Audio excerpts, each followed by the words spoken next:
to imagine all life as you know it stopping instantaneously and every molecule in your body exploding at the speed of light. Total protonic reversal. Protonic reversal. Protonic Reversal with your host, Conan Neutron. Broadcasting from a secret underground lair in Milwaukee, Wisconsin. A gigantic middle finger to everything that is rotten about music, rock and roll, and corporate power. The thing is, though, if you don't laugh, you're going to go on a killing spree with sharpened nails.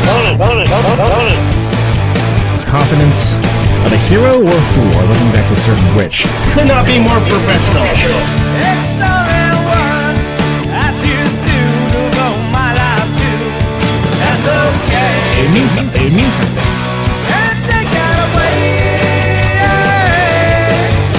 You know, that's my take on it. What's yours? Protonic Reversal! That's like a science thing, right? Indeed it is. It is a science thing. It is a science place. It is a scientific fact that we are all up in your face at this time once again for the one, the only Protonic Reversal. Welcome to it, welcome to it, welcome to it. Episode 419 on deck tonight. Very excited to fit this one in. Very, very excited to fit this one in because sometimes you can't. And very shortly going to be talking to Mr. Mike Baggetta. He's been on before. Main Steam Stop Valve, aka mssv. Really cool guy, a great player. Love what this dude does and love to talk to him about it. And there's plenty to talk about, including a bunch of new mssv stuff. Tour dates, records. We talked a little bit last time about the methodology of road testing these songs before recording them. But anyway, whatever. We'll get into all that with Mr. Mike Baggetta shortly. Looking forward to it. Before we do that, welcome to Conan Neutron's Protonic Reversal. I am your host, Conan Neutron. I'm a rock and roll lifer that's been touring and recording for 25 years, most known for the band Conan Neutron and the Secret Friends. Music is a huge part of my life, and I use the format of this very long-running show to talk about music with musicians whose work I enjoy and respect, but who may not be household names. This is episode 419. Now, if this is your first time listening to the show, archives of it are available for free. No ads, no sponsors, no kidding, at protonicreversal.com. However, if you want to support the show and get episodes sooner, $1 a month at patreon.com/protonicreversal will achieve that goal. If you like the show, even if it's a single episode, please feel free to like, subscribe on your platform of choice, or even just leave a review. All that helps people discover the show, and it's just a darn nice thing to do. So there you go. Super Shredder, I'm going to call him, Mr. Mike Baggetta, coming up right now. Let's just bring him on. Mike, how you doing, man? Hey, good. How are you? Awesome. It's awesome that, in a band with two mics, the other one's just Watt for forever, right? Like that's that makes life a little easier. You're too confusing otherwise. I've never had that problem being a Conan, ever. Not once in my life. So, loving this new mssv record. Now, thanks. Correct me if I'm wrong. Last time we talked, you were trying out new songs on the road with the idea that you were going to record something into it. That's what this record is? Yeah. Yep, exactly. The new music from the last tour we recorded, and now it's on the record. And that's so cool because there's always... the methodology of the band is usually like, oh, you play these songs for forever and ever until like all joy has been sucked out of them. And yeah, they sound great, but who cares? And it's like, this is the opposite where you get to kick the tires on them, see what works. And, maybe what. Yeah. And they change a lot too from sure. the way they start, thank God, because I listen back to demos or something and it's like, whoa, what a dumb song. But now it sounds amazing. Do the speed stay consistent? I've noticed that with like demos where the demo is like, oh, it sounds like on cough syrup or something. And it's like when you play it live, it doesn't speed up or something. There was one demo I listened to and I was listening to it and I was like, man, we never record this song? It just I changed that found much. Like a song that I forgot about, but it turns out it was one of the other songs that turned into something else, but the demo was awesome. Just so different. I thought I'd unearthed some lost gem. You could have like the alt version, like I did not. well, Pixies with and Pump Up the Volume, they had that alternate version of Wave of Mutilation, right? It could be like their UK surf version. Totally different. Yeah, but that was a long tour. I mean, that was like a two-month tour, right? The last tour was 58 shows in 61 days. Yeah, that's a lot of time. So, I mean, and again, it's no offense, it sounds like a Creedence Clearwater Revival. People aren't going to be looking for specific songs or anything, but how do you pick what you cycle in and cycle out? Because you're not going to play the whole unreleased kind of gestating record every night. So do you like cycle things in, cycle things out? Well, we're kind of thinking about that now. We're going to play, what we're going to choose from is the music on the new record, On and On, and then the music for the record we're going to record at the end of this tour. So you can do the same thing. That's awesome. Okay, cool. Well, yeah. I don't like to waste any opportunity, I guess. Sure. That's for sure. And so we're going to make another record. And so there's all that music. And then we did a split 7-inch with a great band out of Charlotte named $1,000 Movie. And we're going to play the song that we did on that also. And then there's always a couple of surprises and stuff. So kind of thinking about, should we do all the new music that hasn't been recorded yet every night? Or should we split it up like half and half? Yeah. Like we did last time. I don't know. You can make a case for either way, I guess. That's the Husker Du model, right? Of just like, all right, we're playing this now. I met Greg Norton in St. Paul last year, and he told me they used to play none of the old songs. Like the record would come out, they would, like we're playing music from the record that came out, and then the stuff that we're going to record. They would just play the stuff that they're going to record. So people would come out and they wouldn't hear like one song that they recognize. I thought that was brilliant. That's an even better idea. Pretty brash, right? But brash band too. Not a brass band, a brash. But a good plan, because like you were saying before, it's a great chance to work out this music in front of people every night. It gets a chance to change, and then when you record it, it's kind of like at the peak, I think.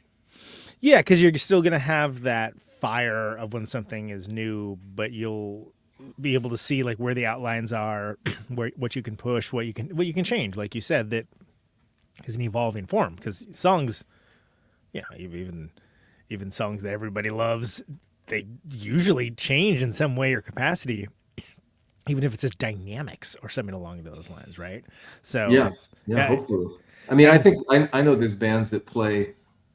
They play the same set every night, and people in the band get tired of doing it, and they have to find ways to keep themselves interested or something. That's like really bizarre to me, because I've been able to do that with this band, and we change stuff all the time, and we talk about the songs in the van on the way to the gig every day, right? And we talk about them after the gig on the way to wherever we're going to sleep, and we figure out what we can get better for the next night. And I mean, we get really passionate about that stuff, all three of us. And so I feel like really spoiled and really lucky to have a band with these guys that care so much about my music as if it's their own music. It's really incredible for me.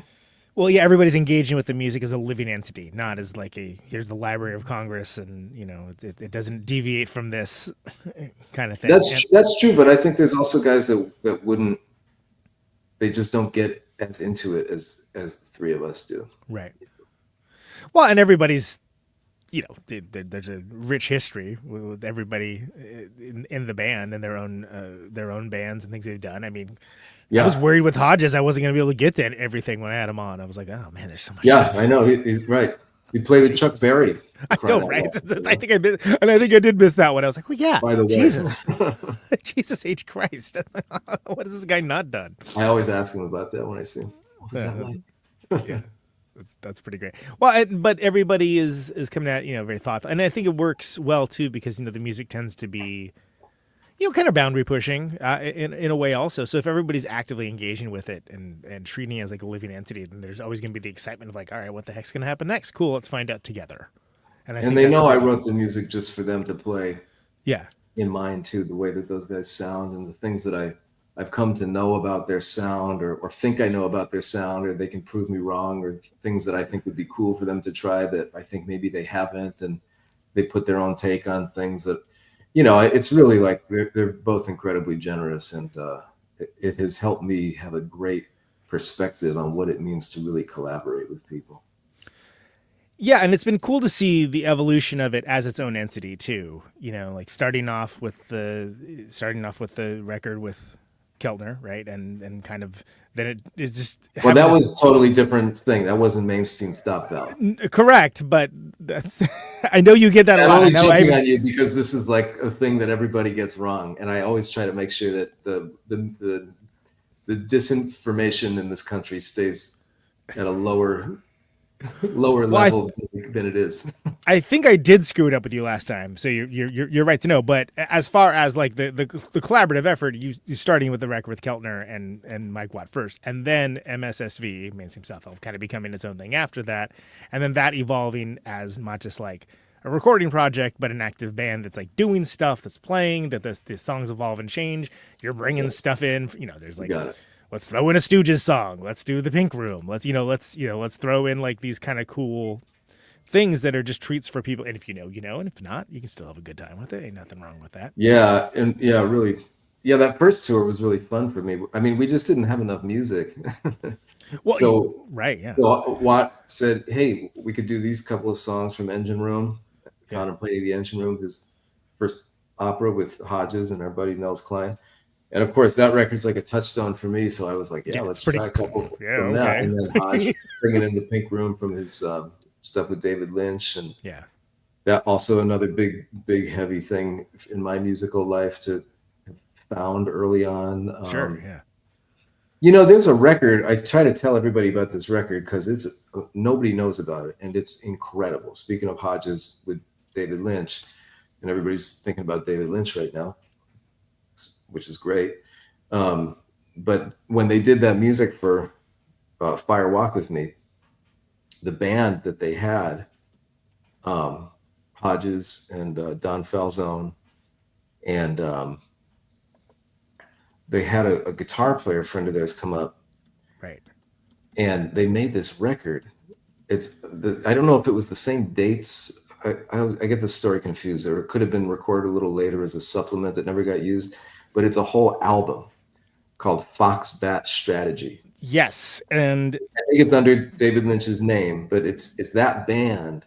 And if I remember the stories right from Hodge, basically David Lynch is telling this guy the words that he wants him to sing, like from the sound booth while they're playing. Right. And they're making up the song, and he's singing the words that David Lynch is like feeding into his ear. There's a whole YouTube video, like a 15-20 minute video, like about the making of Fox Bat Strategy, that Hodge like narrates a big portion of. Yeah. And you can buy it on CD on Amazon, I think, but it's really hard to find. But it is one of my favorite albums of all time. I'm spacing on the guitar player's name. Dave Jarecki, right? That's Yes, Jarecki. Yeah, Jarecki. Well, because you were the one that told me about that, so that's how I know. I told you about it at the gig, I think. Yeah. When I saw you at Iowa. Right. Yes. The Quad Cities. That's right. Yeah. And that's right. I told you about it there. Mm-hmm. And man, that album is amazing. So I try to tell everybody about that. Which is funny because I am a big fan of that kind of thing. I own multiple Angelo Badalamenti albums. It's total noir. It's total guitar noir trio. Absolutely. In the absolute best sense. I think it's just one of those perfect records. I was shocked I hadn't heard of it. I was like, oh, really? Like, how did I not hear of this? That's crazy. Yeah, I know. People who like know a ton of music, I can tell it to them about it, and they've like never heard about it. It seems like a real crime. Yeah. So, but yeah, it's cool to see all those things integrating into the MSSV expanded cinematic universe. It all feels very natural, feels very celebratory, and I feel like there's a much better handle to a certain degree on what it is, right? More than like, oh, it could be this, it could be that. Like this one, I feel like, oh no, sounds like a hot shit band that just, played these songs like every night for for a good chunk of time. Well, so there's immediacy to it. Yeah. I think part of that might be kind of the sound of some of the music on this record, as well as actually having played it every night, like you said. But the set of music for the next album, I think, is almost really kind of different in a lot of ways. So, and the music on Human Reaction, the previous record, is kind of different. And the music on the first record, Mainstream Stop Valve, is like, there's barely any words, first of all. And that was the biggest thing with me. I was like, oh, they're singing on this one. Oh, okay, crazy. Yeah. I don't know why I should be shocked by that, but I have a pretty deep background in improvised music, like for a good portion of my career, basically. Mhm. And Watt just put out this record with Joe Baiza and Chris Corzano, Oh yeah. which is like total, just all full improv music. And it's really a beautiful record. I think they have another live record out or something that's really great. And then Hodges has kind of been leading the band out in SoCal that's all improvised music. Oh, So awesome. me kind of hearing what these guys are doing with this and getting more into that, and knowing that I have all these kinds of ideas about that too, and ideas about the actual songs for this band. Right. The next set of music really incorporates kind of all those different things together in a very MSSV way. So, we haven't played any of it together yet. It's the new music. I'm going to go out there for practice in a couple of weeks before tour, and we'll find out what it is. But I think it's going to be even something different. So the evolution has to continue, I think. Otherwise, Well, yeah, it was what even doing, but it's. I think it helps too that everybody has played so much music and that has had these disparate experiences, and in some cases similar experiences with different musicians and different needs, and sort of like here's the puzzle to solve, or here's the map. It's over this way. Any kind of thing that anybody in the band does that's not the band, I think it's great. I think it adds to what the band can be, and I kind of keep my antennas up for what these guys are doing, not just for that reason, but because I love their music. So it's also everything good. Yeah. yeah, I mean, whatever they do, I'm probably going to be into and check out. And then I do other things and check out other things and play with other people, and that kind of inspires what I can do on top of that. So I think the best bands, in my opinion, in the terms of like what I like over the terms of like their catalog or whatever you want to call it, there's evolution in the records, and there's evolution in what the band can be together, and there's evolution in the way that they play together. You can also get that from changing people in the band, but that's a little weird. That's like they're just a different band at that point. So I think exploring the endless possibilities of an individual, of specific people, it's like any relationship that lasts a long time. Things evolve and things change, and you get to know like a different person than who you knew 20 years ago, and it can stay really exciting and interesting and stuff if you're open to that. Right. It's like breakfast, lunch, and dinner are not all going to be the same meal necessarily, right? There's things you're going to want different things from it. Well, and that's cool because I know that you're in a situation where not everyone even lives in the same place, so you kind of have to do the band concentrate thing, right? Just add water, which I'm very into. Yeah, usually, I'll get stuff ready ahead of time, like all the new music. I've made my stupid sounding demos here, and whatever I think the parts are going to be, and just little scratch guitar tracks and vocal ideas, and I send it over to them, and Watt and Hodges will kind of learn the things that I've given them. But then I go out like a week or two before tour so we can practice and learn this stuff, and right away things will start changing. And as soon as I start playing with them, I get other ideas too, like, oh, I should put this little thing could actually go here, this can do that. Or we change the drum part and the bass part so they fit together different and stuff like that. So it's really exciting.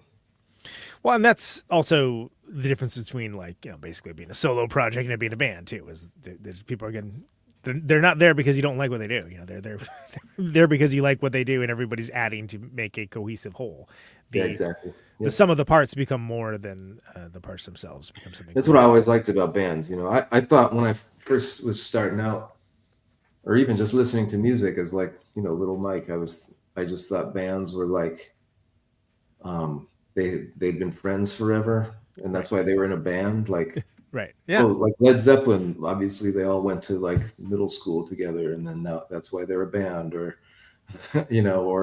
or whatever. The Monkees. That's the Monkees. I was just about to say the Monkees. Yeah. They must have been friends since elementary school. That's why they're a band. Right. Like these things are not true. This is not the case. Or even listening to like James Brown and be like, man, this band is so tight. They must have known each other forever. But just being naive enough to not understand that wasn't the case. Right. And it's not one size fits all too. And that. Yeah. Well, there's some bands where people have known each other and it's not, it's something different. And then there's bands of people who have never met that could be great, but then there's bands of people who've never met that are not great. And so, yeah, I didn't really understand that until I knew that I eventually learned that these bands weren't like best friends forever, but it really struck me when I was talking to this guy David Torn, who's an amazing composer and guitarist, and friend of mine. I kind of think of him like a mentor friend. He might cringe at me thinking of him as a mentor. But I was talking to him once about the first record he made for ECM called Cloud About Mercury. Okay. And it's an amazing record with Tony Levin on bass. Yeah, I was going to say, it's multiple King Crimson people. Mark right? Isham, Yeah. It was supposed to be Mick Karn on bass originally, but it didn't work out for a variety of reasons. Anyways, he told me he didn't know any of those guys. He just cold called all of them. Like, I think he wrote Bill Bruford a letter and like mailed it over to England. That's awesome.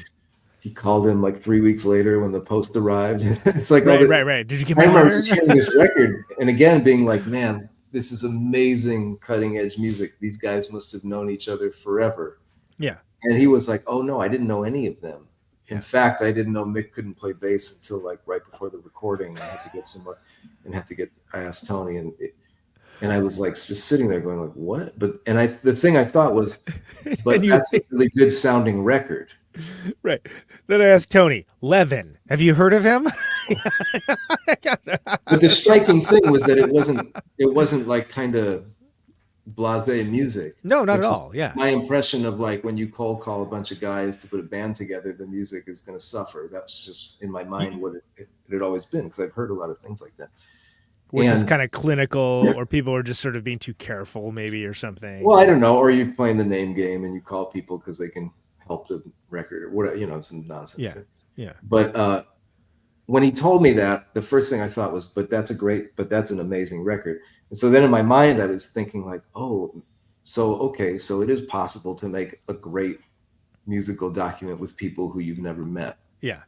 And that's what led to me asking Chris Schlarb about doing the Wallflowers record with Jim Keltner and Mike, because the three of us had never met, So there's all kinds of different ways to make music. Yeah, no, and it's interesting too because it all brings out different elements of everybody's playing, and you're going to bring something totally different to MSSV than you would for another collaboration, and it's interesting to see. As a listener, it's interesting to see how that develops and how that changes, but also, as a player, it can be interesting to be like, oh, I didn't expect to see that. Oh, it went that way. Okay, that's cool. If you're open let's to do it, that. Yeah. Yeah, if you have the right ad, if you're not like, no, it's not like that. It's like this. There are a lot of people who are like that. Yeah, it's really weird.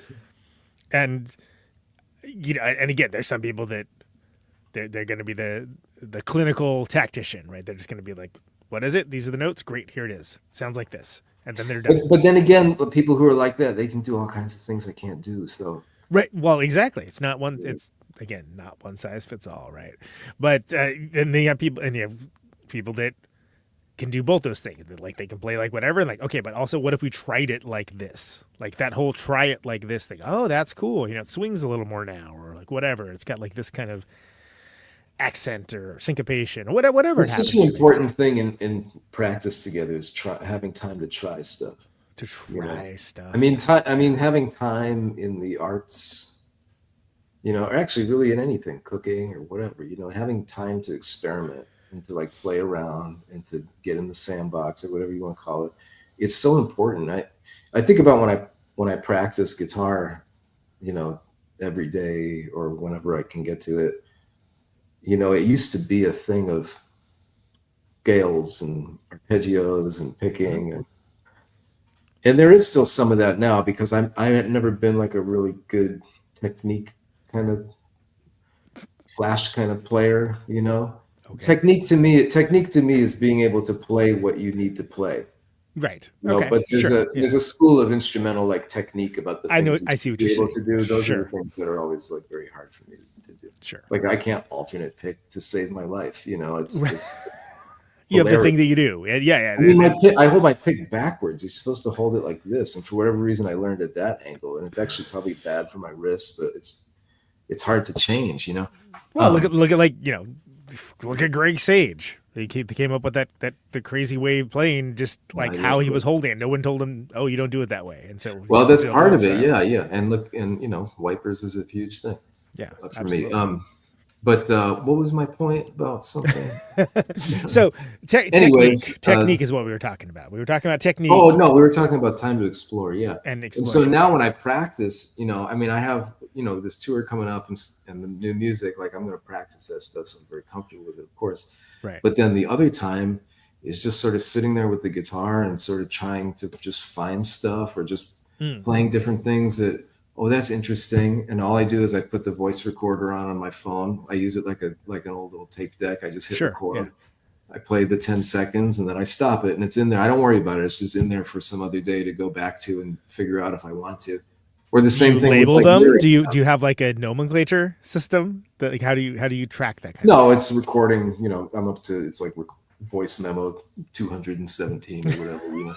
So you don't know which one is which. You've got to kind of like. No, it's actually a big problem when I have to kind of put songs together because I go back into the voice memos and I which just one was listen it? to one.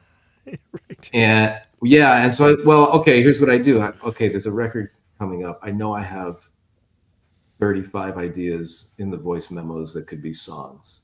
Mm-hmm. Are they MSSV song seeds or stuff for solo songs or whatever? I don't know. Mm-hmm. But I go through and I'll listen to them. And this is not for, there are a couple songs that they'll come out and I'll go, oh yeah, this is it. And that it's rare, but they do happen naturally. Right. But a lot of songs I can go back in my voice memos and just kind of go mining for stuff. And there's stuff from like years ago that I go through every time I hear it and I'm like, oh yeah, this one, I don't think it's ready. I don't think I'm ready to go for that one. So I just leave it in there.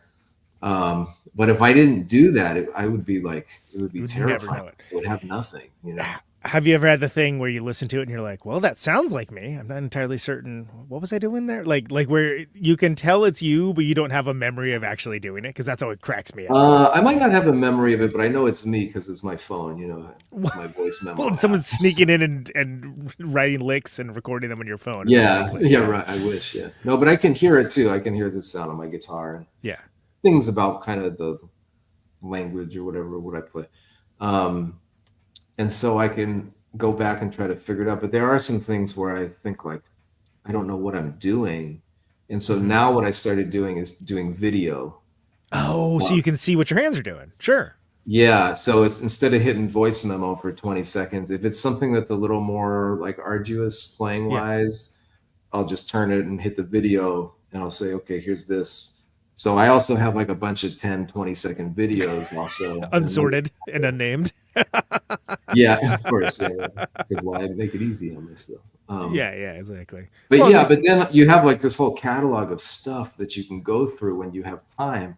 If you don't have time, it's kind of ridiculous because you can't really work anything out properly, And if you don't have time to experiment, you don't have time to come up with ideas that are worth saving that you can come back to later. There was a book that I read a long time ago. I think it was kind of visual art specific or just sort of life specific. It was called like In Defense of Laziness or something like that. I forget the exact title. Sure. But the crux of the book was like, you need time to daydream. You need to have time. You need to give yourself and carve out time to do nothing so that your mind can come up with interesting ideas. Oh, man. And that is like I see society in some way kind of suffering from a lack of that because there's all these things that are just about attention, like keep you scrolling. Everywhere. We all do it and we all know it, like the constant scroll of social media or like the constant inundation of like a evil government or for instance or whatever. Just things that kind of like command your attention and grab you in all these different directions. And it's like frazzles your mind and you're constantly doing this and that, and people can't sleep and this.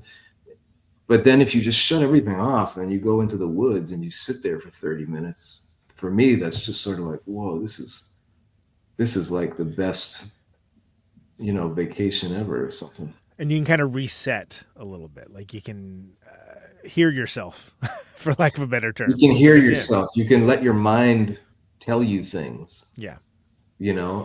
Carving that time out is really important. I mean, I don't get into like talking about it much, but I do a meditation thing every day. I was going to ask about that. Yeah.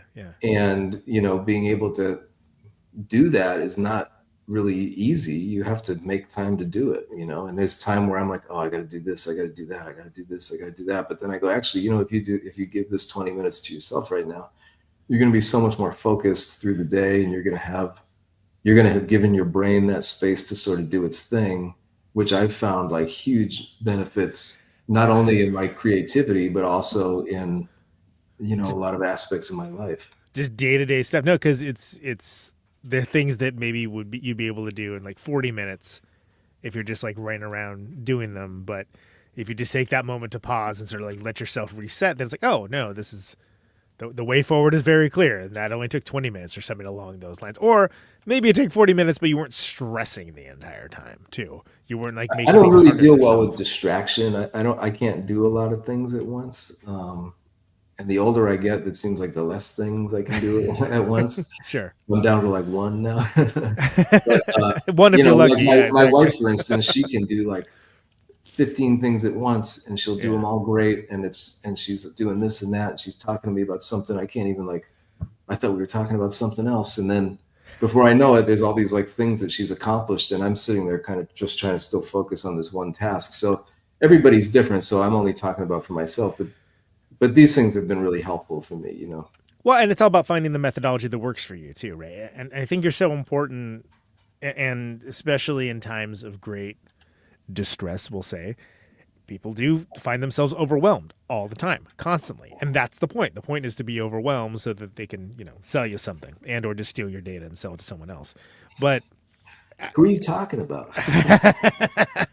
But I think it sounds so simple, but doing it, if you don't have those habits, if you don't have those practices, for lack of a better term, ingrained in your routine, it seems impossible until you're doing it. There's like a saying, I don't know where it's from or whatever, but it's like, every day you should meditate for, 20 minutes, unless you have a really, really, really busy day. Then you should meditate for twice as long. It's totally true. No, I love that though, because it's if you are a creative person, and again, one of the reasons I asked about the organizational aspects of all these like notes and videos and things along those lines is of interest to people, because some people don't have a system of any kind.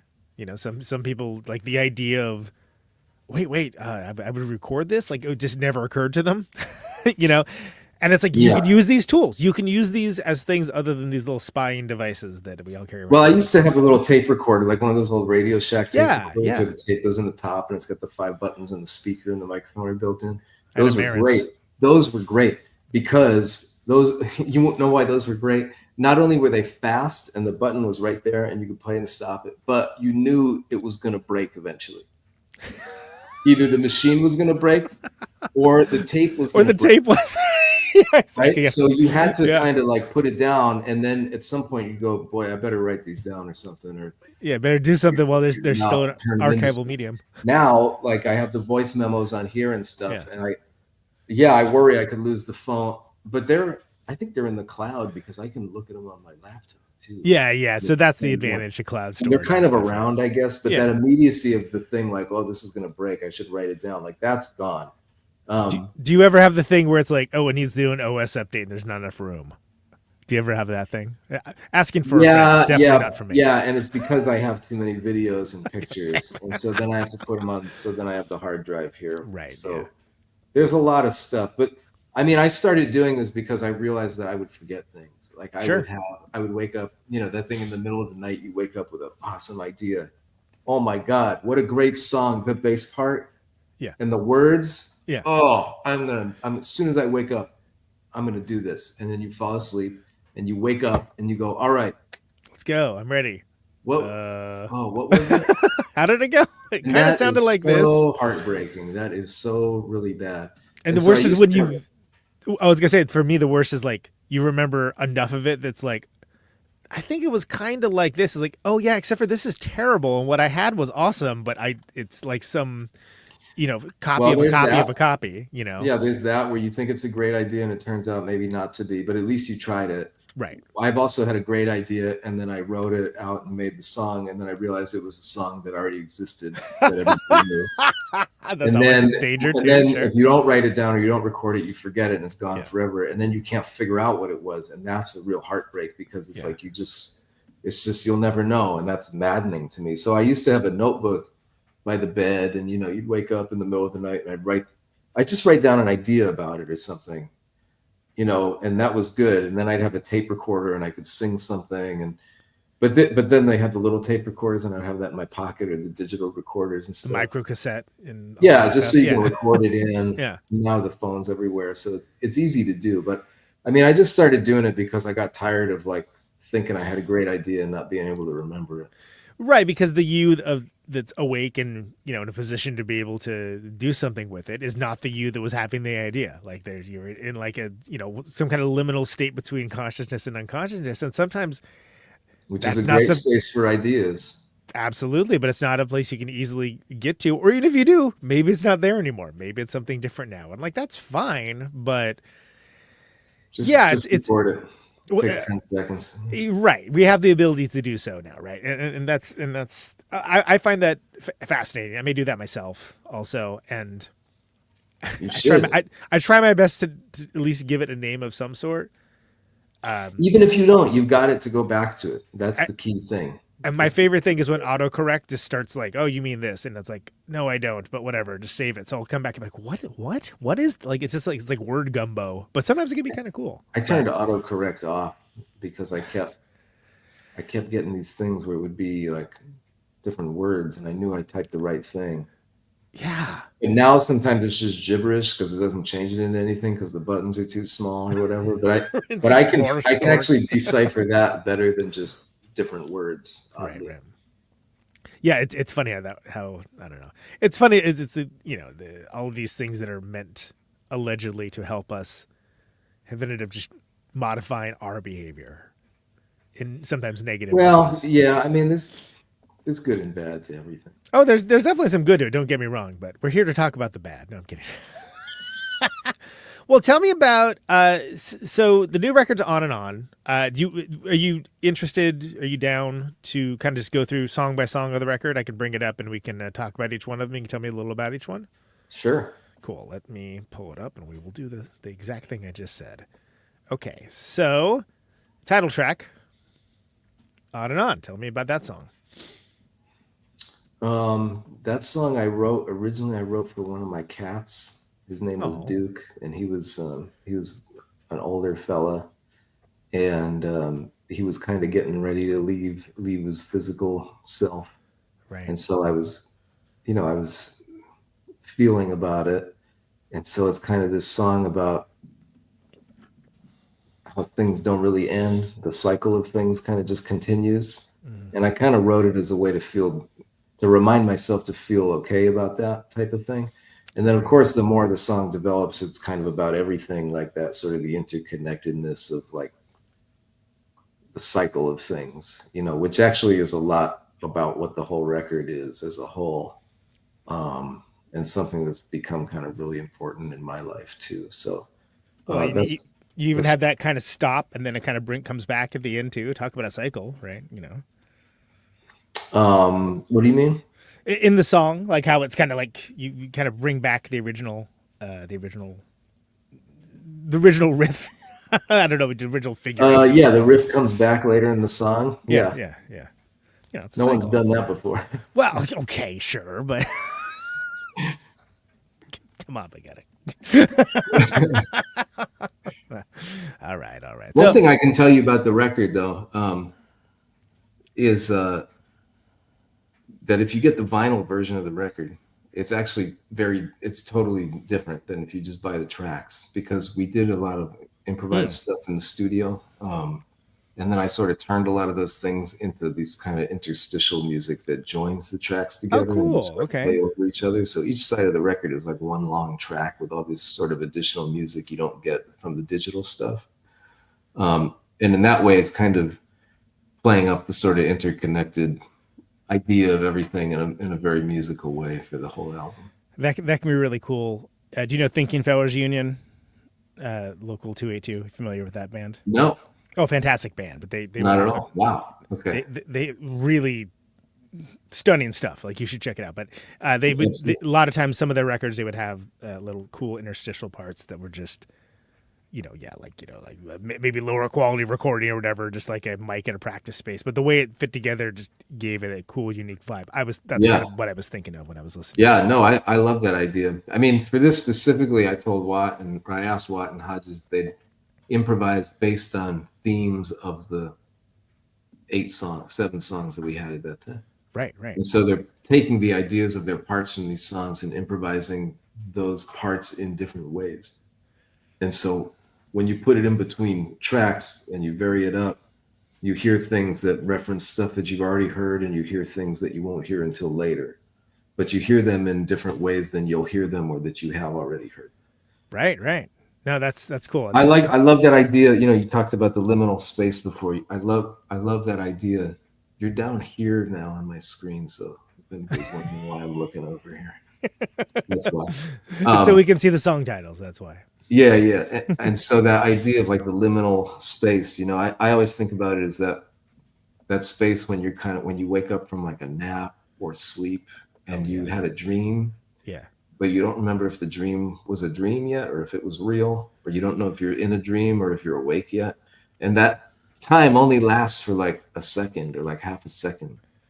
Right. Or 2 seconds at the most or whatever, but it's like such a special place to be, and it's kind of rare to be there. But there's something about that not knowing about what's going on, but that it's kind of based in a reality. It's kind of that makes sense. a good kind of disorientation in a way. Yeah. Well, it's just kind of based in your life, but you don't know if it's real or not, but it is happening, but you don't know where or when. Right. Somewhere. Yeah. And I love that idea. Which plane of existence. And for me, like being really in music, like the act of making it or the act of sort of bringing it to life or something, that's sort of for me is the closest thing I've found to kind of getting into that zone in a creative way. Tell me about Super Dumb. Oh, that one I started writing for. I live in Florida, and I started writing that one for Governor DeSantis. A tribute, some might say. Yeah, you call it a tribute. But actually, that one ended up being about a lot of other stuff too for me. Do you have a backlog of like song titles or anything along those lines? Do you have like to choose from? Actually, I have a little like note where I'll put things that are like good for song titles, and it's almost always empty. I have like hundreds of like 10-second video and audio clips, and then I have like a bunch of pages of stuff that could be like words for songs if they need words. But I have a page for like titles, and there's like nothing in it. And that's funny because everyone works a little differently, right? I mean, like, Yeah, I mean, usually, the title is kind of whatever. You have to have a title, and so I'll try to take it from some idea of the song, whether it's words in the song or the idea for me of the song. But I don't really like to like. There's things I can tell you about all these songs that we go through, but I don't like to get too deep into what it is specifically. Because I like when people kind of own it in their own way, Instead of there being like a literal reading by the author. Yeah, of course there's things that it's about, there's a couple that are like very literal and we can talk about it. But for the most part, like I tell everybody, I think of songs as like a mirror. Like if I make a song, right, I feel like what I'm really doing is kind of crafting like a mirror, right? And so I can make a certain shape, and I can make it out of a certain metal or wood or a certain color, and I can put the mirrored glass in there, and maybe I can tint it a certain color, or I can make it wavy or whatever. So I can do all this stuff. But at the end of the day, it's still a mirror. So when I hold it up for you and you look at it, you see yourself, but through the filters of the things that I've made the mirror out of. Right. Right. That's how I think about a song, really. Sure, absolutely. So how about On Its Face? Tell me about that one. That one, we actually improvised the music together in the studio, and then I wrote the words later. Nice. Did you? Was it something where did you have to cut any part of it out or anything along those lines, or was it all just kind of right there? I did a little editing. There was some stuff that worked really well, and so I kind of did a little bit of editing. Mostly, what I did is I added a bunch of lap steel guitar for the guitar parts after the fact, and then added the words after the fact too. Is there a specific reason you went with that instrument? Did you think it just fit well with it? I have it here and I don't get to use it a lot. And so sometimes I hear something that's like, well, sometimes I hear something that would be cool for slide guitar, but I don't think I really play real well with a slide, you know. It's a unique skill. I can really do it. Yeah. It's not like Derek Trucks or anything, but I can do it. But so if I'm going to do it, I kind of feel like actually it's a little bit easier for me to do it on lap steel just because of the way the left hand lays on it. It's a little easier to the physical layout. Sure. Absolutely. Yeah. So I can get into kind of finding the thing easier. Nice. But I don't really ever travel with it, so it's just sort of, if I can overdub stuff, I can use it. It's hard. I'm always fascinated when, I guess, normally it's like country bands or something, but it's like, oh, you're bringing the lap steel along, huh? Okay. I would love to bring it along. It's just I don't want to carry too much stuff. It seems like it'd be, and it's arguably one of the smaller things you could bring. Sure, yeah, and I say that as someone who plays through a 412, and I don't know, it's a lot to bring. Come on, dude, but yeah, it's twice as many as me. But it's also just like it depends on what you're used to, I guess. If it's something if you're just, this is what I play, this is what it looks like, it's this heavy and it takes up this much space, then you're not going to think that at all. But if you get used to what you need, yeah, absolutely. Tell me about Boat Song. Okay, here's one with an actual story. This one I wrote from the perspective of like a car thief, kind of, at least some of it, because Watt got his old van stolen. Oh, that's right, yeah. And so it was at the time I was putting music together for that last tour, and he said, maybe you should write a song about that. And I said, oh yeah, that's a good idea. Actually, that gives me some ideas. I could just write about it, or it was kind of a fun exercise to write a song in someone else's voice, like full disclosure, I'm not a car thief. I've never stolen a vehicle. I don't expect I ever will. So it was fun to kind of think about the mindset of like, why would somebody do this? And why would they pick this one? And what would it feel like? Or what are the feelings about doing that? And so that's kind of what some of the perspective of parts of that song are about. Yeah, and it's a special kind of violation too. I've been victim of it multiple times. 2 times with my van. Same van, by the way. Presumably different thieves. I don't know. We found it, and then they took it again. They found it? Yeah. At one time, they used it to steal an ATM. Like one of those ATMs that's outside the liquor store or whatever. Wow, the standalones. The standalone ones. And they left it in the back. and I tell you, they're probably really hard to open. I mean, They got it open eventually, but it looks like it took them a while. And I asked the cop when it was recovered, I was like, well, what do I do with this? Like, who do I leave this with? He's like, oh, that's yours now. And I'm like, well, what? I don't want this. Are you kidding me? So I got to have the most awkward interaction ever at the metal salvage yard of like, so I know what this looks like, but here's the police report. And I bet those guys have seen everything. Yeah, and they were like professionally they were a little confused at first, but they were just professionally nonplussed. But yeah, that's my best. I think like a metal buying place, I think they see all kinds of stuff because there's you can only imagine. You go in there and there's just like buckets of like different metals and bolts and wire, and it's just what did like that come off of like a satellite. I mean, yeah, and some of this stuff is like amazing to look at. I bet they get all kinds of things. Yeah, it's probably even rate a 6 out of 10 for their day, I'm sure. But for me, it was a big deal, right? Careful what you wish for. That's the next song. Okay, that's another one with a specific story. The drummer in Watt's band's second band, Jerry Trevedich, he works at the Port of Los Angeles. Mm-hmm. I don't know exactly what he does, but he had an incident where he went to work and he ended up passing out. He fell down on his face and like smashed his nose and his whole face. And this actually happened while we were on the previous tour, the 2022 tour, I think. And Watt showed me this picture of his face, and it was like, oh man, it was so brutal.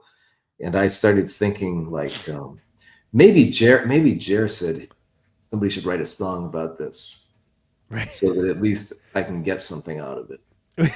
out of the actual pain. Yeah. I think that's what happened. And so I thought like, oh, okay, yeah, let me do that. That's a great idea. And so it's not about like his actual situation, but it's kind of from the perspective of someone that's not me, like somebody that's in a situation where they're, supposed to be doing something on their own and something bad happens, and how do they get out of it, and what could they be feeling about it. So it's not really like specifically about Jer, but just the idea of being in that situation and what that might feel like. There's all kinds of other things that it could apply to, but that's the story for why I wrote that song. Those two are like very particular for sure. Nice. How about Tiny Pipes? That's an instrumental. I tried to make a guitar part that was kind of something I would write, but sort of like inspired by Duane Denison, the guitar player for Jesus Lizard, and of course, I'm spacing on the other bands. Denison Kimball Trio, Atomic Hawk. Yeah. Friend of the show. Yeah, he's such an amazing guitar. He's getting good. Yeah. I mean, I've listened to him for a long time. My friend Steve Gigante, who we'll talk about for the next song. Oh, sure. Yeah. He really turned me on to his, like, paying attention to his playing and certain, like, very specific things that he does a few years ago. And it's been, like, really, it's been really cool for me to go back and, like, check out his playing really kind of deeply and seeing how intricate all that stuff is that he does so well. He's become kind of a big influence on a lot of very particular types of things I do on the guitar now. Yeah, he's got a very specific kind of organizational composition to it that isn't just, stringent, but it's very interesting. Yeah, I mean, the tune is kind of a weird little twisted country line. And what I really like about Duane's playing is the way he'll get some strings to ring out in these kind of interesting intervals together in spots that you wouldn't expect them to. Yeah. And I've always done some of that, but hearing how much precision he has with it has been really a big thing for me. To this day, the only person I've ever taken a guitar lesson from. Did you go to the library? No, we did it online during the peak pandemic. Oh, you did it online. Okay, cool. I heard he works at a library, but he used to do guitar classes at the library or something. Yeah. I mean, he definitely still, I don't know how much these days with the Jesus are touring again, but I'll say this. I came to him with a very specific set of criteria of like, hey, I'm trying to do this and this thing. I want to get out of like this rut for this thing that I do that people like, but I can just do for forever and ever until the sun boils over. Yeah. And I want to get out of that comfort zone for it. And to his credit, not only did he do it, I caught maybe 10, 15% probably total out of the lesson. And I was like, wow, this is like life-changing. So it's like, maybe I can come back and get another 10% of it like next year or something, like he just was so on another Those are level. the greatest lessons, the people that like give you things that you can keep thinking about forever. Yes. It's so important. Absolutely. Yeah. Great player. The records here with Jim Kimball, the DK3 records, that was definitely, it was interesting because I kind of started to find jazz records around that same time. And it's not that the DK3 are jazz, but it was interesting seeing like, oh, this is a guy I know from like this awesome rock band that I like, but he's deploying in this totally different way. It was how I found Ornette Coleman though, because one of those records he does, they do a cover of Lonely Women, and it's totally sparse. And that's how you got to Ornette. That's really cool. And I got to Ornette Coleman for that. I was like, that was how I found jazz. Jeff Beck's Wired record that he did by Pork by Hat. That's how I found out about Mingus, and through them I found out about Miles and Coltrane. There you go. It's funny. It's funny how those avenues of discovery work, right? It's awesome. Yeah, it's I love it. I love it. And yeah, Denison, great dude, great player. Nothing but nice things to say there. How about Despair and Hilarity? Tell me about that one. Okay, that's kind of interesting for another reason. I had a song idea, like musical, ideas for the music, like the chords and certain things. Right. And I had like sort of these lofty ideas about words I wanted to put for it, but then I was kind of like, man, this is not the kind of songs I want to write necessarily. We're trying to be important. It felt very like it wasn't going in a direction I wanted it to go to. But I was like, but the music idea is cool. And so anyways, I asked my friend Steve Gigante, who I think is like one of the world's greatest geniuses with lyrics and words. And I mean, he's just like, there's nothing pretentious or precious or overly earnest about the way he approaches words with music. And I really, really respect everything he does with regard to that aspect of it. So anyways, I was thinking like, oh, there's all this history of like people, songwriters like working with different lyricists, and I thought it'd be an interesting experiment for me as I kind of am still learning how to be a vocalist with this band. I thought it would be an interesting experience to try to sing a song that someone else wrote the words. Right. And so all the words in that song are from Steve. He just, I think he probably has thousands of little notebooks just with all of his scratchings in them that he does throughout the day. And I'm sure he just like ripped out 2 pages and sent it to me. And I was like, there you go. Perfect. Yeah. And then the onus was on me to kind of try to live up to the fact that he, would gift me these ideas to use. So I took that really kind of like to heart, like, okay, this is a big deal. This is like words from Steve. I got to make sure I rise to the occasion, just in my own mind. And so those are all his words. And it was really fun to try to learn what that's like to interpret something that, again, you don't know what it's about. It's just like, that's his song. That's the part of his song that he put into that song. I don't know what it is in his mind. I only know what it is when I look into the mirror, and so I have to delete that. Yeah. When I do this song. So that was really kind of cool for me to learn about that way. Well, that used to be much more common too, pre-Beatles. It was like you had songwriters and you had performers and they weren't necessarily one and the same. And you would have, and that was like, and then especially with punk rock, it's like no one's singing standards when they're banging out like no, but there are a lot of bands that would get help, or they'd occasionally have, there's that band with the Grateful Dead. Oh yeah, sure. Oh, well, that's right. Of course. And they had the guy who wrote the words that was separate. Not all of them, but he did like a lot. I'm spacing on his name. Well, and there's he did a lot of lyrics. He wrote the lyrics to Dark Star, for instance. The Deadheads out there know who I'm talking about.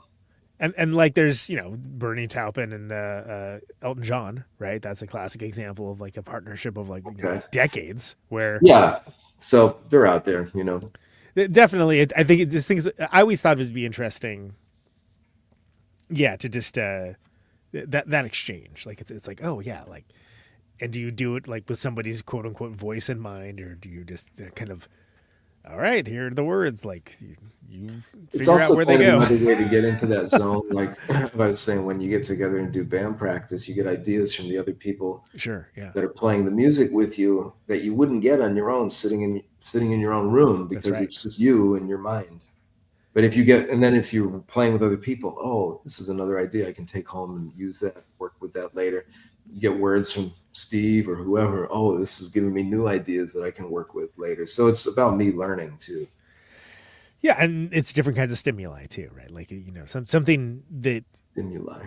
It's a visual stimuli versus something where it's good. You use different parts of your brain when you read versus like when you listen, so on and so on, etc. It's a brain stimuli. Yeah, exactly. Awesome. Okay, and then the last song, "Okay to Change." That one I think I wrote Oh no, that's a song that was one of the ones that sort of just spilled out all at once. Yeah, that really Nice. rare thing. It's only happened a handful of times, but yeah, that one just sort of came out one night. I was just playing guitar, doing my little exploring thing, and I found these chords, and then I just started singing the melody, which is pretty much the same melody I sing. And I just had to, and so I put the recorder on. That recording was like 3 minutes long. That was like almost the whole song. Oh, really? The only thing I had to do was kind of tweak a couple little parts, finesse the lyrics a little bit, write some other lyrics. And then I sat down, and then I had to think about, okay, what are bass and drums going to do for this? What could I hear Watt and Hodges playing on this? And so I came up with the bass part first, and then I fit the drums in around that. But that the whole kind of song was just spilled out at once, and then I had to think about the specifics afterwards. Nice. And did you ever have any doubt about the beginning and the end? Did you just kind of know that okay, that's where that goes, and that's where that goes? You mean the way the record's laid out? The way the record's laid out, yeah, sequencing. I just kind of, I think I came up with it pretty quick. I sent it to Chris Schlarb, the producer, and I think we either changed like one or two things, or he was like, "Yep, looks good." So nice. Yeah, I mean, I think after, like you said, like we played 58 shows with this music, and then we did the record. We made the record in 2 days, and then I could hear the demos. So I mean, at that point, you're pretty familiar with. You know what they are, and you know where they should go. Yeah, absolutely. Yeah, I mean, things still change, which is cool, but you kind of have an idea about like how the puzzle fits together a little bit. Yeah. Which I still am really into. I mean, I know singles are like whatever it is now, with streaming and all that kind of stuff, but I still like the idea of writing a book. Yeah, you're telling a story. All these different chapters. Yeah, that kind of add up to a larger thing. Like that's still a cool idea to me. I like short stories too, so that's also cool. But for me, having all this like a set of music that goes together is kind of, it just seems like an important thing right now. Yeah, highly agree. All right, so there you go. And we got this killer artwork, Johnny Machine, John Hurton. Yeah, isn't it gorgeous? Yeah, it's awesome. There's so many things to look at in there. There is a lot going on. It's a feast for the eyes, as they say. Yeah, but there's a lot going on, and there's a lot to look at, but it all is kind of like adds up to one beautiful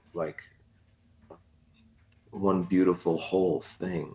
Right. It isn't just which is kind of how I think about the record and the songs and just everything now. Like everything can be so different, and there's so many amazing, different, interesting things to look at and to learn and know about and people. But at the end of the day, they just all add up into this one thing that's all together. Yeah. No, I love it. I also love that he tried out for the Red Hot Chili Peppers. They should have taken him. Can you imagine what that would have been? He's also one of the greatest drummers of all time. He's a great rock drummer. It's obviously not what Tortoise does. He's a great everything. Man, he's like such a beautiful musician and a wonderful guy. Yeah, great dude. And of course, you got some tour dates. Got 1 or 2 tour dates here. There's so many that it's like 4-point font for the video viewers. So the beautiful thing about digital stuff is you can zoom in. Yeah, zoom it in. Exactly. I do it all the time. Yeah, we have 52 shows in the U.S. starting on May 13. We go to May 3rd, and then we have a couple weeks off, and then we have 17 shows in the UK and Ireland after that. Fantastic. Yeah, I love that. Yeah, we're playing in England, Wales, Scotland, and Ireland.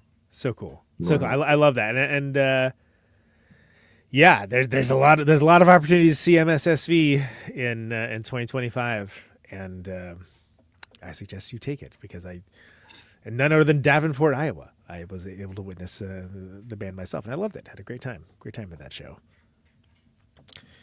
Mike Baggetta, it's been great to have you back, man. Safe travels, and great record. I really enjoy it. Thanks for having me, Conan. I look forward to seeing you in person soon again. I hope sometime out there. Absolutely. And anything else that you can think of that we didn't get to, or anything along those lines? I don't think so. No, just come out to the shows. You'll hear some brand new music, and you can buy the records, and we have T-shirts and all sorts of fun stuff. And we're always down to say hi. Sounds great. Well, best to Watt and Hodges, and safe travels out there, brother. Thank you. All right, take care. There he goes. Mike Baggetta. Let's listen to the title track off of the record, On and On. This is On and On.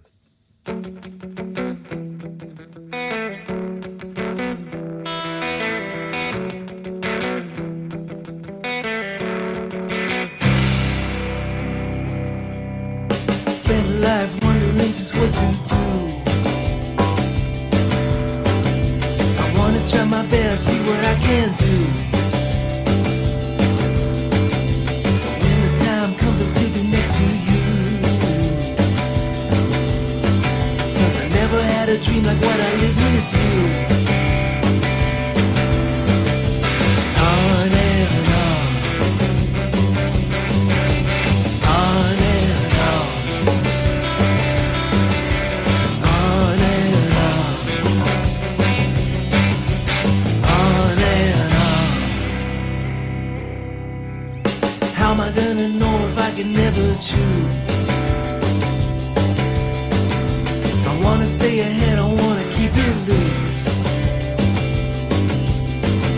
But what if I don't ever get to know the truth?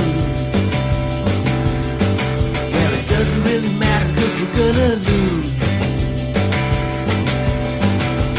On and on.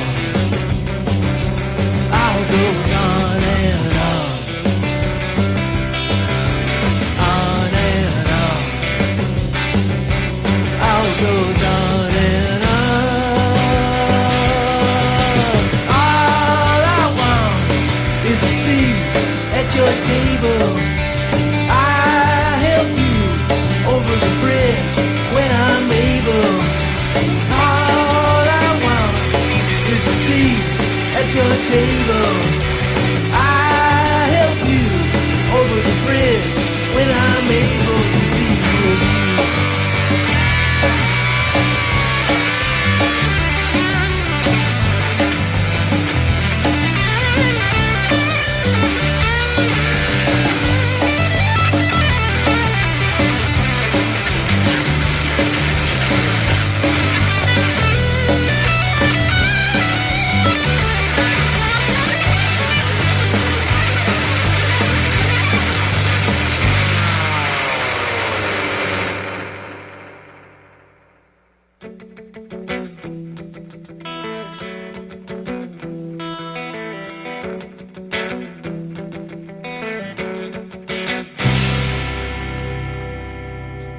Time takes over like it never ends.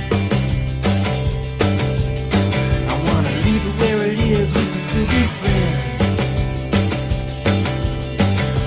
I feel so much looking through this lens. Only reason why is 'cause I think it ends. On and on. All goes on and on. On and on. All goes on and on.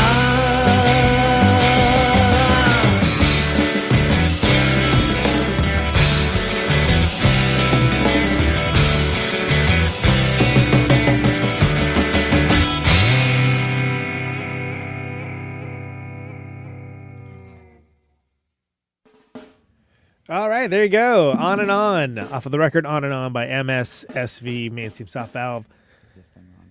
Catch those fellas, all friends of the show, former guests of the show,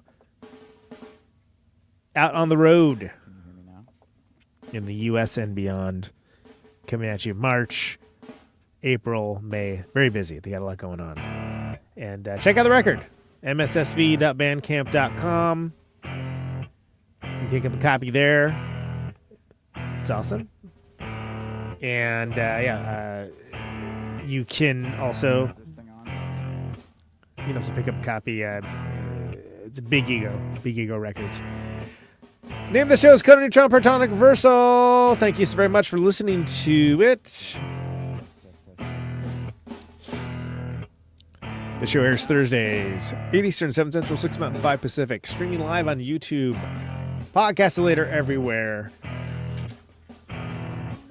Always for free. No ads, no sponsors, no kidding. ProtonicReversal.com for those archives. But if you like the show and you want to get episodes sooner and help support the show, $1 a month at patreon.com/ProtonicReversal achieves that goal. And it helps keep the lights on in this joint. It's deeply, deeply, deeply appreciated. Thanks to everyone for liking, subscribing to your platform of choice, sharing the show around. That helps people discover it. And that's just a darn nice thing to do. So deeply appreciated there. Absolutely. Let's see. What's coming up? Biggin. The Boys of Biggin from Chicago next week. Episode 420. Yeah, the weed number. And after that, Marissa Paternoster, Noun, Screaming Females, etc., etc. Great player. And then Ray Washam of Scratch Acid returns for some 11 years. So, killer stuff. Anyway, thanks for listening, everybody. Stay safe out there. Can you hear me now? And as always, Out on Route 128, you're dark and lonely. I got my radio on. Can you hear me now? Can you hear me now?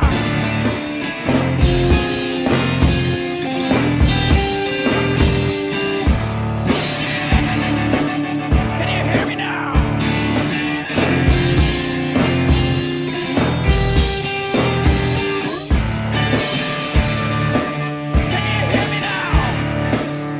Be in the radio.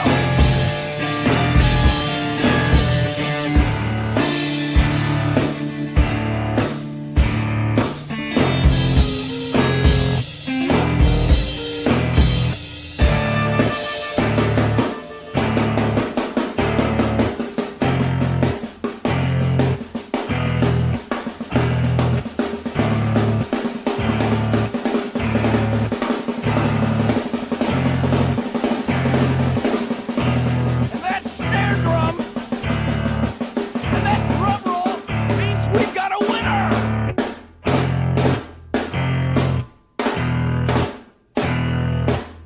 If you're the fifth caller, or any caller at all,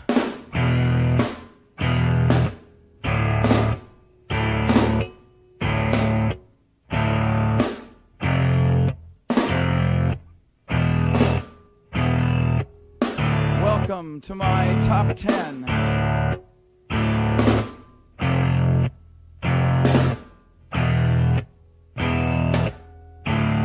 I'd like to thank our sponsor. But we haven't got a sponsor. Not if you were the last man on earth. She was prepared to prove it. This one goes out to a special girl.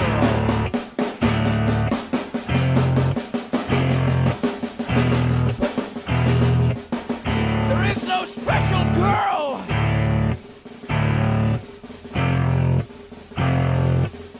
It's the end of radio.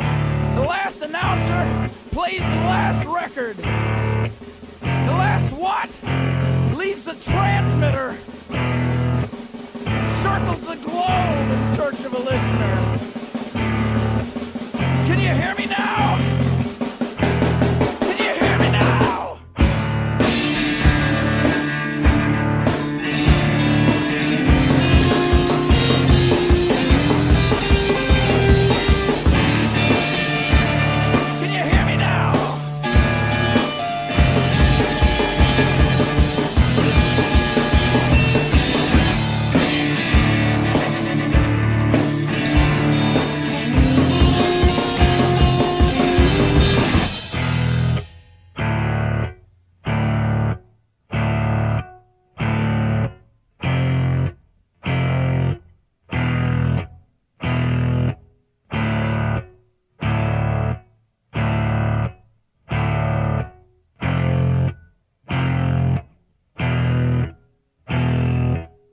Is it really broadcasting if there's no one there to receive?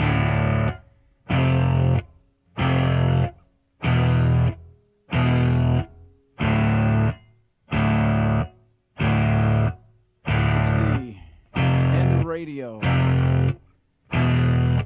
As we come to the close of our broadcast day,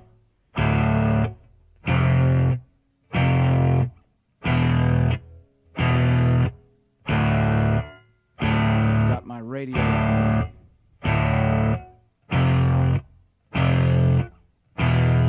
Can you hear me now?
This is a test! If this had been a real emergency,